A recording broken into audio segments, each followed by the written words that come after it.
que el bueno es un poco exagerado, chaguán. Sí, sobreactuado todo el rato. Probando. ¿Qué le pasó a Miller, weón? Viene caminando a Recoleta, yo creo. Estoy preocupado, weón. Estoy preocupado. Tenía una 11 con Katy Barriga. Eso es más preocupante que Recoleta. Esta weá en política solo puede ser una conspiración. Cuando vos llegáis a la hora y los otros se juntaron media hora antes, esa weá es que está todo cocinado, ¿no? El viejo truco indio. Pero esto buena respuesta a JL, ¿verdad? Porque la justificó a ella y al hijo le pegó una rebasacia. Yo no la vi, perdona. ¿Cuál? Mira la segunda, lo dijo en el matinal, pues, dijo, Ah, ya. puta, una mujer moderna, como todas, pues, ustedes no tienen fotos, le dijo así como... Y dijo, bueno, y lo de Joaquín, no, lo de Joaquín yo le dije, esto no se puede hacer. Mire. Que gana tarde. Y luego, coscorro. Vamos entonces, señores. ¿Estamos listos? Probando, 2, 3.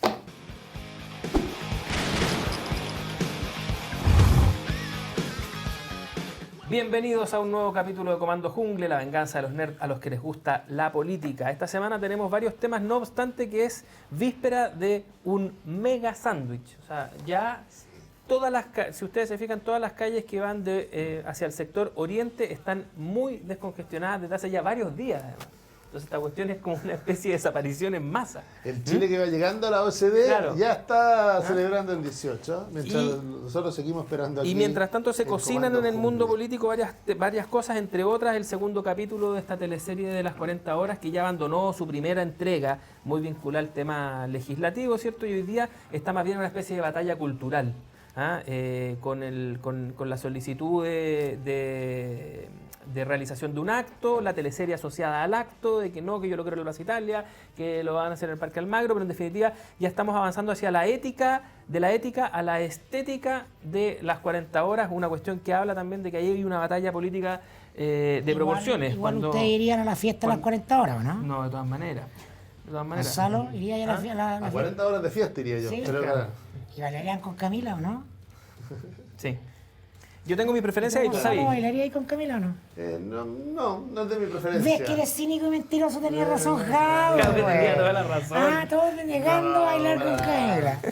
No es de mi preferencia. Oye, pero las 40 horas han marcado una especie de cisma, lo dijimos en los programas anteriores, son dos artículos muy chiquititos, pero han generado todo un cisma en el mundo político. El primer capítulo fue Renovación Nacional desordenando el naipe, apoyando, no apoyando, el gobierno perdiéndose, tratando de competir con las 41 horas, y ahora estamos en este segundo capítulo donde ya comenzaron a salir, se ordenó Renovación Nacional, al parecer, por lo menos los diputados anunciaron que van a rechazar el proyecto, urgen al gobierno a presentar el propio, pero además salieron una serie de voces. Yo decía, ya hay una batalla ética y estética también de las 40 horas. Y esto revivió a algunos muertos, ese era tu tema, Macari, ¿no? ¿Las 40 horas, dices No, tú? lo de Fernando Barro.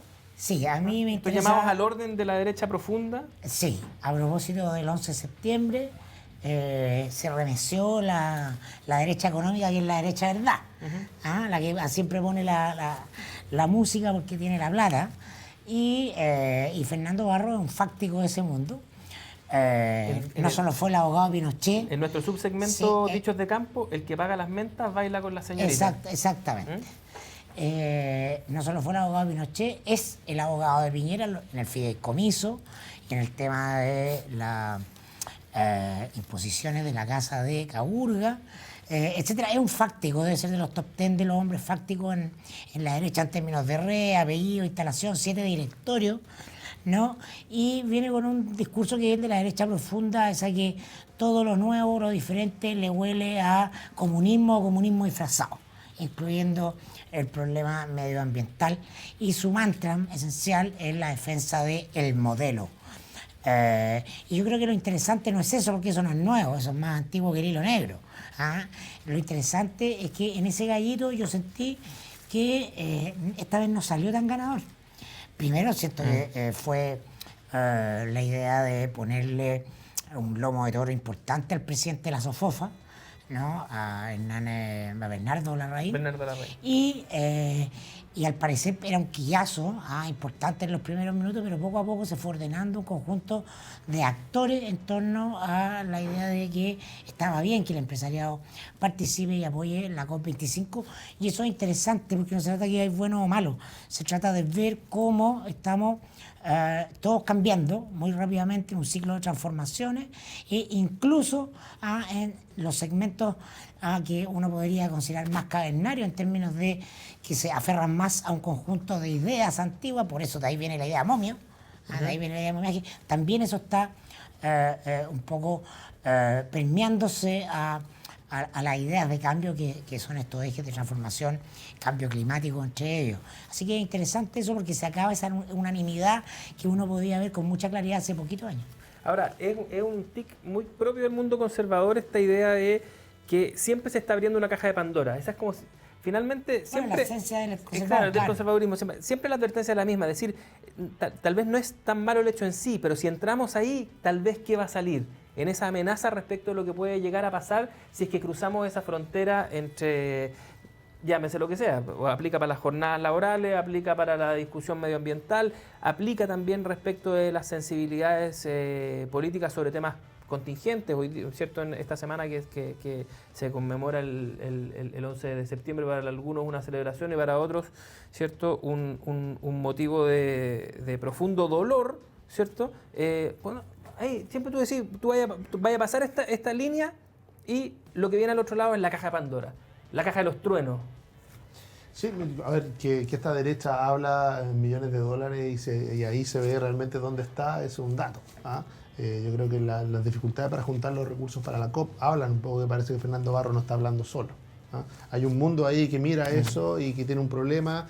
Pero lo que sí me parece un dato nuevo, por eso no lo veo como un dato nuevo, la desconfianza respecto de los temas nuevos y todo, en esa derecha es un continuo.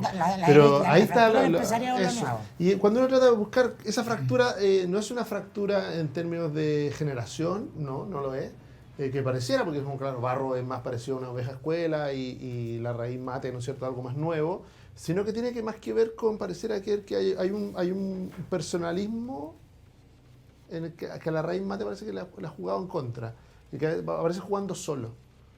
Y no esto colectivo, no este cuerpo colectivo que es lo fáctico finalmente, es cuando todos somos uno, y que ahí se pierde la fuerza. Lo han visto jugando muy solo a la raíz mate y de repente lo ven un poco, sienten la desconfianza, va más hacia su liderazgo que hacia incluso el tema, como decías tú muy bien, Camilo, no es el tema en el momento, el tema hoy día es la COP, mañana será otro, sino que no lo ven como algo consolidado. ¿Había pasado con el tema de la jornada antes? Bueno, lo mismo, sienten que en el fondo su voz, la voz de ese mundo, que es una voz que cada vez está más presente de manera directa, sin intermediario, no estaría dando el tono. Yo creo que cuando uno mira a Juan Pablo Suet en el mundo pyme, ¿no es cierto? Mira al otro Suet, al Alfonso Suet, en la CPC, y mira la raíz mate en la Sofofa, más que un coro, parecen tres solistas. Y yo creo que eso es lo que resiente esta cultura histórica, ¿no es cierto?, de esta derecha económica y del mundo empresarial. Ni siquiera esa derecha escapa al síntoma de la fragmentación, que es algo que está instalado en todas partes. Sí, claro. oye, si te abstraís del tema es como escuchar a Lagos hablando respecto de la centroizquierda. Va a decir lo mismo, o sea, ¿no? que debiésemos estar todos hablando de lo mismo y sin embargo veo todos hablando cosas distintas, pero pasa en todo orden de cosas y ese es un fenómeno de los tiempos al final del día. Es precisamente esa falta de cohesión absoluta sobre ciertos temas en las clases dirigentes es un fenómeno de los tiempos. Ahora, es lo que Macari ha bautizado el desplome. He bautizado como el desplome. Hay que llevar agua al molino. Obviamente, no, pero claro, pero Barros tiene un punto en el sentido de decir, ¿saben qué? Esto es una amenaza para el modelo y por supuesto que sí, pues. Por supuesto, no para el modelo en general, si uno cree que el modelo es hacer negocio y ganar dinero, es para hacerlo en función de lógicas extractivistas y rentistas. Eso es lo que nos da más. El gran cambio revolucionario al modelo económico no viene desde ninguna agenda de izquierda ni de ningún grupo tradicional de izquierda, viene desde quienes plantean colaboración en vez de competencia. Y esos son muchos ejecutivos de otra generación que están trabajando al interior de las empresas. Son mecanismos de validación en términos sociales que requieren las empresas. El CEO de BlackRock Internacional mandó a todas sus filiales a invertir en empresas que estén acreditadas en triple impacto. Esto es que tengan estándares medioambientales, sociales y de gobernanza, es decir, que estén conectadas con la idea de empresas con propósito al servicio de la sociedad, no solo de la rentabilidad. Entonces hay un quiebre ideológico profundo al interior del modelo y del capitalismo en todo el mundo. Hay una incómoda adaptación del lenguaje. Yo quiero conectar el tema porque donde yo tengo la diferencia con Mirko en esto, sí, teniendo el mismo diagnóstico respecto del proceso de fragmentación, donde yo tengo la diferencia es que creo, Mirko es más bien optimista, cree que de lo que va a salir de ahí es la revolución de toda esta nueva cultura que emerge, y yo creo más bien que lo que tenemos en términos más inmediatos es una especie de restauración conservadora, porque los fenómenos de la historia tienden a darme la razón. Es decir, lo que más sucede en este tipo de circunstancias es que la gente se retrotrae. Y que quería empalmarlo con el tema del legado. Razón. 2 pasos para adelante y uno para atrás en todo. Puede ser. Claro, el punto es, y yo creo que lo que dice Camilo, ahí dice, bueno, cómo de Obama viene un Trump, claro. Cómo de Dilma y Lula viene un Bolsonaro. Entonces hay acción y reacción. En lo micro y en lo macro sucede eso. No parece ser que hay un movimiento hacia algún lugar, sino que lo que hay es parte de esto, desorden, caos, ¿no es cierto? Y cuando se produzca ese cambio, esa inestabilidad, obviamente que las fuerzas de orden empiezan a tomar posición. Es que yo lo quería conectar precisamente con el otro tema que teníamos para hoy, que es esta idea de renovación nacional insistente, ¿cierto?, en llamar a la centroderecha o al oficialismo a conversar sobre el legado de Piñera. Que en sí mismo es como una especie de ya la palabra regado envenenado, porque es como ponerle la lápida al gobierno, digamos, y empezar a hablar de qué es lo que deja. Pero detrás de eso hay una discusión interesante. Yo quiero tomar esa propuesta y decir, bueno, ¿y cuál es el legado de Piñera? Tengo la sensación hoy día que el principal legado de Piñera, curiosamente, como él se especializa en generar estas sobreexpectativas en función de lo que es o puede llegar a ser, genera tal nivel de movimiento previo que después lo que genera al día siguiente es desencanto. Y precisamente lo que está dejando hoy día como legado, a mi entender, Piñera, es la agudización de las contradicciones. O sea, Piñera hoy día es el mejor favor que puede tener este mundo conservador, que es al advertir que, como nosotros siempre les dijimos, que no había que meterse en la agenda de la izquierda, porque ahí el que gana es la izquierda. Hoy día, ¿cierto? Ellos, José Antonio Castro, toda esta agenda del mundo conservador es la que está siendo principalmente beneficiada. Entonces yo tiendo a pensar que si las cosas siguieran como hoy, el principal legado de Piñera es precisamente esa agudización de las contradicciones, y que más que ver en el mundo moderado, la próxima disputa electoral lo vamos a ver en el mundo polarizado. O sea, aquí cualquiera de los extremos, no lo digo caricaturizando ni llamando a esta caja Pandora, sino que cualquiera de los extremos hoy día tiene una muy buena posibilidad, precisamente por las fallas endémicas de este gobierno respecto a cumplir con lo que promete, a nivel de expectativas. No me refiero a nivel de checklist, sino que esta idea de sobreprometer y subcumplir. ¿Cuál es el legado de Piñera, Mirko? A mi juicio, la guinda de la torta de algo que se viene verificando hace rato, que es la disolución de la majestad de la autoridad presidencial dentro del engranaje del poder político en Chile, que es central. Y si bien esto viene aceleradamente en todo este ciclo Bachelet-Piñera, ahora cuando Piñera renuncia a ejercer el veto en el proyecto de las 40 horas y hacer el camino largo para no ser impopular y llevar la cosa al Tribunal Constitucional, a mi juicio expresa cuán bajo cae esta institución en la medida en que renuncia a ejercer potestades que están ahí, que son no solo legales, sino que legítimas, y que nadie le desconoce al presidente. Una era post-layista. ¿Hay legado de Piñera? Yo creo que la palabra legado, yo creo que quedó absolutamente desprestigiada, ¿no es cierto?, después del legado de Bachelet, pero yo creo que básicamente el 80% del proyecto Piñera se agota en las elecciones, o sea, con ganar la elección. El 80% se agotó ahí. Ganar la elección era la gran meta del presidente. Y dice, no por parafrasear a Moisés Naim, ¿no es cierto?, que estaba con el fin del poder, cuando dice, mira, Gracias. hoy día es difícil ejercer el poder. Ganarlo parece cada vez más fácil, ¿no es cierto? Se producen cambios, se producen triunfos inesperados, pero poder administrar el poder, ejercer el poder, realizar cambios, yo creo que ahí está la gran dificultad. La vive Piñera, la vive en todo, la vivió la propia Bachelet con mayoría en ambas cámaras, la sufrió igual. ¿La va a vivir Lavín? Ahora, el punto es, y aquí hay algo que vale la pena mirar. Nuestra institucionalidad presidencialista no estaba preparada para una cohabitación de mayorías distintas en el Ejecutivo y en el Legislativo. No está preparada. Y más aún con el nivel de fragmentación del Legislativo. ¿Ah? Yo creo que ese desorden es lo que está produciendo este freno. Más allá de que quién tiene la razón. Yo digo, el punto es la incapacidad de acordar, la capacidad de producir soluciones. Lo que está generando en las personas es una desilusión de la institucionalidad. Eso no lo pensó Jaime. Es que en el punto es, claro, en el punto cuando la Constitución original tenía lógica distinta, pero esta cohabitación no se había producido. O sea, Piñera 1 tuvo mayoría en la Cámara, con un acuerdo, pero tuvo mayoría en la Cámara. Y de alguna manera eso le permitió sortear un Senado en minoría. Bachelet en la primera, Bachelet 1 tuvo mayoría y la perdió, pero mayoría leves. Bachelet 2 tuvo amplias mayorías. La perdió con los colorines. Y la terminó perdiendo igual. Entonces uno dice, no tenemos una institucionalidad preparada para tener una cohabitación de poderes en circunstancias, mucho menos aún de diálogo. ¿Y hay conciencia al fin del ciclo de esta institucionalidad? De la necesidad de... Hay que chequear ese dato, pero yo creo que es más bien la constante.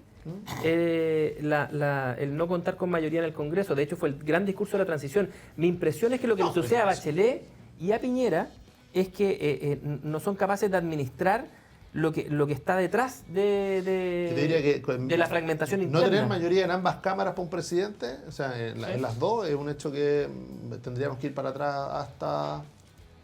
Yo creo que Elwin tuvo mayoría en ambas cámaras, al menos en la Cámara de Diputados. La Cámara de Diputados tuvo mayoría, pero no en el Senado. Si uno mira después Frey debe haber tenido igual, mayoría amplia en la Cámara, y me parece que tuvo un Senado también o empatado o en contra. Lago debe haber tenido igual, un Senado ya con senadores designados propios a favor, y una Cámara de Diputados también a favor. Sí, por mayoría. Lago se enfrentó a un Congreso adverso. Sí, completamente, con mayoría. El Senado por lo menos nunca. Aparte que Lagos tuvo que negociar todas las leyes importantes, tuvo que negociar el auge. Lo que pasa es que no tenía mayorías de quórum.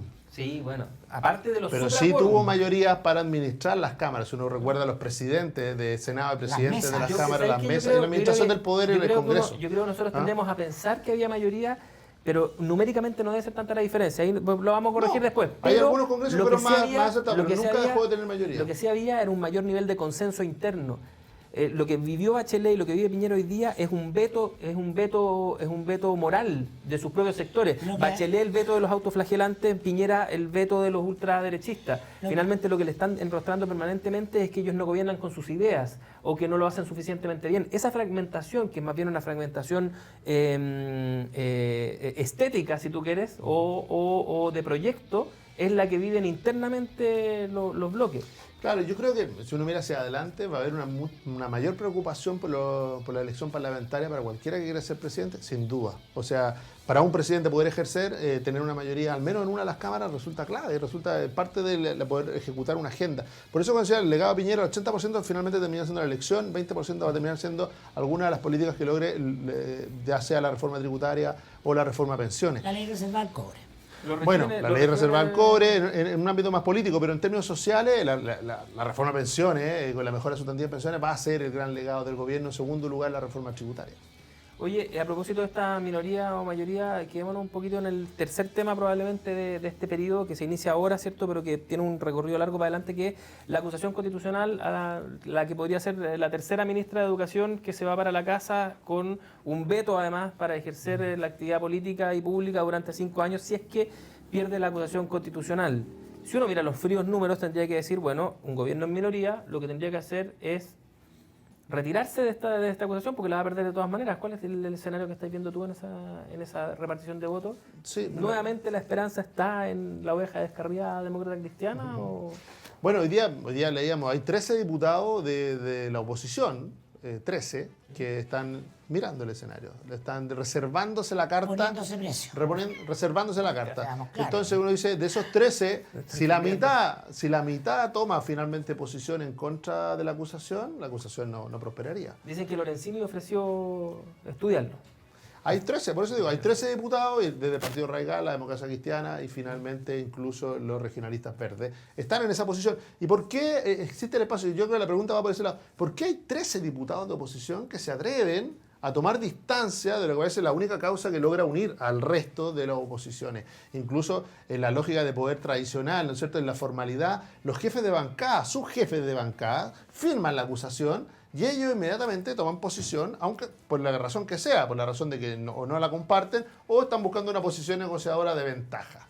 En cualquiera de esos casos, habla un poco que esta lógica de fragmentación, incluso para la lógica de la oposición, de tratar de infligir una derrota al gobierno a través de la acusación constitucional, se pone de alguna manera en duda. Yo creo que lo que dijo la ministra Cubillo toma el punto. Ella dice, toma una posición distinta, dice, a mí yo no voy a andar contando votos. Tengo una posición, tengo una mirada política y por lo tanto lo que yo he hecho, estoy tranquila con lo que estoy hecho y lo voy a defender. La candidata de José Antonio. Es el discurso finalmente que quiere la derecha profunda. El que le reclama al gobierno, que diga, mire, usted no piense si gana o pierde. Piensa en lo que cree y vaya a defenderlo. Esa es como la tecla que ella toca desde el punto de vista simbólico. Claro, pero eso tiene una cuerda más larga. Yo creo que pues, en parte tiene eso, pero tiene una cuerda de que en ambientes de alta desconfianza, como el nuestro, ¿no es cierto?, frente a la política, uno dice la autenticidad. Es decir, si la persona a la que está hablando, más allá si yo estoy de acuerdo o no con él, me está diciendo lo que piensa. Yo creo que en el caso de la ministra Cubillo, eso es transparente. Y eso es lo que le genera acción. Eso es lo que le genera la sorpresa al mundo político cuando aparece en la CEP como una de las mejor evaluada, ¿no es cierto? Es alguien que dio dos batallas que no tenían que ver un poco con lo que en el radar se entiende como ir a la cercanía, ¿no es cierto? Sino que dijo, mira, eligió dos proyectos ideológicos y finalmente logró un porcentaje importante que la tiene hoy día. Yo no recuerdo el último ministro de Educación al cual le estuvieran ofreciendo ser candidato a senador por Santiago. No está en mi radar y eso es un dato de la causa, como lo lee incluso el propio mercado. ¿Y esa agenda es la que la acusa constitucionalmente? O sea, ¿Esa agenda política? O sea, todo es política electoral con este gobierno, ¿no? Esto viene hace un rato, pero particularmente en este gobierno, como dice Gonzalo, el objetivo político de este gobierno es reelegirse y se va a jugar en la presidencial y en la parlamentaria y por lo tanto los cargos ministeriales no tienen que ver con el desarrollo o no de la educación, sino con tocar bien los tambores de la tribu y se proyecten candidatos. O sea, creo que se está cumpliendo la función. Lo que te habla de que en rigor la acusación constitucional para la educación de Chile, para la educación pública en Chile, para el Estado de la educación en Chile, no va ni quita. No va a cambiar nada con esta ministra o con otra ministra en este gobierno, en educación. Las cosas se van a quedar estancadas porque estamos, igual que en la Primera Guerra Mundial, en una guerra de trincheras donde nadie va a avanzar. Y a propósito, es un buen punto, buen paralelo, porque en esta guerra de trincheras hay un punto ahí, ¿no es cierto? Sí, en lo que estamos conversando, esa incapacidad, esa incapacidad de acuerdo. Cada uno en su trinchera, mirando con distancia, mirando con desconfianza, buscando infringir una pequeña derrota, avanzar un metro o evitar retroceder. Pero al final, claro, va a pasar a amenazar los 4 años, van a estar todos más o menos donde. Y yo creo que ese inmovilismo nace de la elección de este gobierno. Cuando empieza con su discurso de transición, el gobierno quedó como un gobierno de transición. Yo creo que este gobierno va a ser un gobierno transicional. ¿Por qué? Porque no contó con mayoría parlamentaria. Desde ese minuto, cuando el presidente se da cuenta de eso, sabe que no va a poder implementar una agenda. Y de alguna manera tiene que construir o un escenario de acuerdo, que al parecer no resultó mucho, o tiene que al menos ir con sus banderas por delante para poder decir, ¿sabe qué? Nosotros quisimos hacer estos cambios y hay otras personas que se opusieron. Oye, hay una provocación a propósito del tema del legado, de sorry que sea monotemático, que precisamente Marcela Cubillos tenga una de las agendas políticas más ordenadas y al mismo tiempo con un nivel de adhesión interesante, porque no se ha desordenado ni un metro en cuál es su misión política. ¿Tiene algo que ver con el hecho de que Piñera no se ha metido en esa cartera? Es de las pocas carteras en las que no se ha metido. Y ella ha podido desplegar con una cierta autonomía, con un cierto orden, porque aquí el gran generador de entropía dentro del gobierno es el propio presidente.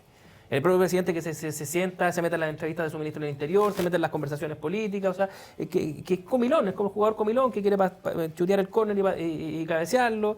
Pero sin embargo en educación, que es un campo minado al que nadie se quiere meter porque lo que ha hecho es que se ha comido todo lo que ha pasado por ahí, no se ha metido. Y mira, ahí tenía la ministra que probablemente tenga la Ahora, agenda política más ordenada y un correlato en adhesión.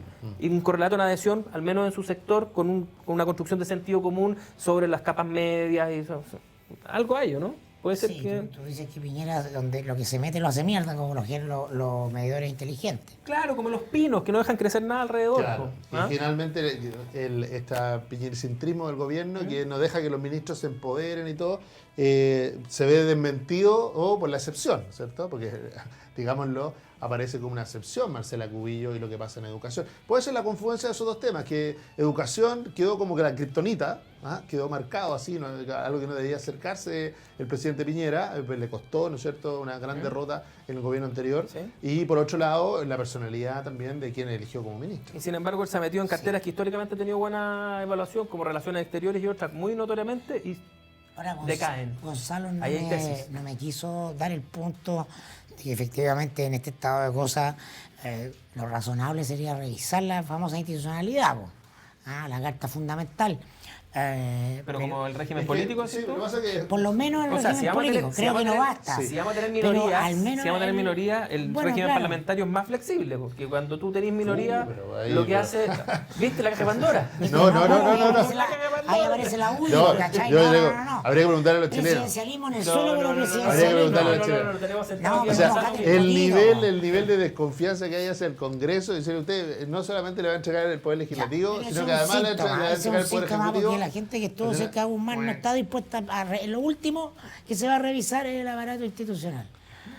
No, si no tiene que ver con la justamente. respuesta institucional. Primero, porque yo, por algo, Y sin embargo, si me no le identifico molesta con la el mundo derecha, es por la conservador responsabilidad. profundo. Si me identifico con la derecha, es por la responsabilidad personal.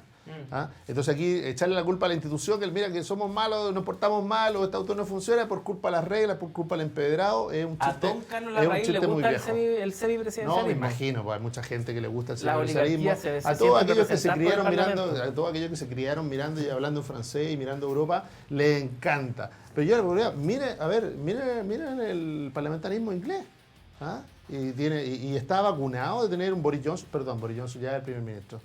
O de tener un Brexit, no, ya tienen Brexit. Ahora, ojo, Entonces, que lo que está haciendo el Parlamento ahora es una reversión. no existe una inmunidad contra los flagelos de la democracia del siglo XXI. No existe inmunidad. O sea, si fuera tan simple como decirle, mira, dejemos el presidencialismo, cambiémonos al parlamentarismo inglés. No, bueno, ya no somos tan ingleses nosotros. Cambiémonos al parlamentarismo español, que ha tenido a un gobierno paralizado casi 12 años, o al italiano, ¿a Ya cuál sabemos nos la cambiamos? tecla que hay que tocar la Miller. Claro, pero es que, por ejemplo, con lo que dice Fera me parece razonable. La ministra quiere ser candidata, la está amenazando la Montt y el Partido oposición, Socialista. sáquenla y ponen a otro. Es decir, la flexibilidad para jugar en esto, pero todo tiene que disfrazarse de algo que no es, en la hipocresía chilena. Entonces, todo esto está revertido de una suerte de, Un solo dato. de chaleco, de juridicidad cuando es político. Sí. Entonces, ese es el tremendo déficit, que no somos capaces de asumir que esto es política. Absoluto. Y entonces nombran a la comisión y todos diciendo, no, vamos a estudiar como jueces, como si no supieran todos que esos votos están listos. Como la Cámara de los Y todo Lores. se trata de negociar. Claro, ¿por qué esa necesidad de la juridicidad? Ella, ahora que fue notificada, está con orden de arraigo. Entonces, el peso de la noche de que todo tiene que ser estrictamente legal, cuando lo político es justamente lo contrario. Es el espacio donde se ordenan mayoría y minoría de manera flexible. Sí, lo que pasa es que el dato más dramático de la acusación constitucional es que llevamos 10 minutos hablando de ella y no hemos mencionado la palabra educación. Porque da lo mismo, no tiene que ver con la educación, Bueno, ya no dijimos tiene que que ver daba con lo lo- mismo. no No, tiene que es un ver, juicio político. no tiene que ver con lo que ha hecho Ya como dijimos ministra, que daba no lo tiene que mismo ver- la educación. Así no nos Sí, vamos a obvio. contar cuentos. Oigan, a ustedes tampoco les vamos a contar cuentos. Estamos llegando a la parte final de esta edición del programa, pero no nos podemos ir sin invitarlos a votar en nuestra encuesta de hoy, que también está regada por las 40 horas, y estamos preguntando, a propósito del modo 18ero, ¿qué ministros de este gobierno van a comer empanada pero no pan de Pascua? Y está liderando las opciones el ministro Nicolás Montt, que me imagino que porque hay una percepción de que fue el gran damnificado. Le quedan Está- menos de 40 horas. De estas 40 horas. El ministro es un obediente. Pero si usted cree que Cecilia Pérez o Andrés Chadwick que son los que tienen que no comer pan de Pascua, voten en la encuesta de Twitter de @comandojungle. Poderoso de la semana, Gonzalo Miller. Yo le doy una ficha a Fernando Barro. Ya. No es fácil ir contra la corriente, contra el bonismo. Se recetó nada más que ir a enfrentar a Greta. Yo creo que eso habla de poder. Yo voy a elegir sin lugar a dudas a Katy Barriga, mi poderosa de la semana. Besos para ella, perfecta, impecable. Dos poderosas razones. Ya Macari siempre se pasa a 4 pueblos, ¿viste? Esa es mi poderosa de la semana. Tuvo a todo el mundo Twitter hablando de ella, fue trending topic, incluso en medio del lanzamiento del nuevo iPhone. O sea, rompió todas las barreras y yo encuentro que ella nos está tocando, nos está mostrando una tecla que... Sí, algo que yo pensé que Mirko iba a rescatar, las dos defensoras, ¿saben? Pamela Giles, sí. Natalia Castillo. Así es. Oye, bueno. La vuelta completa. Perfecto, poderosa de la El semana. verdadero Mirko. poderoso de la semana es el corpóreo que le agarró la pechuga a Katy Barriga, claramente. Ah, ese fue un anticipado, Sí, fue un no, visionario. sí, ese nos enseñaron el camino. Tiene un punto.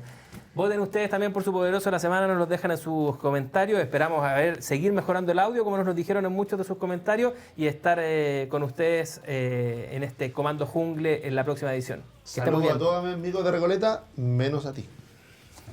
Mentiroso. ¿eh? ¡Cínico! Cínico.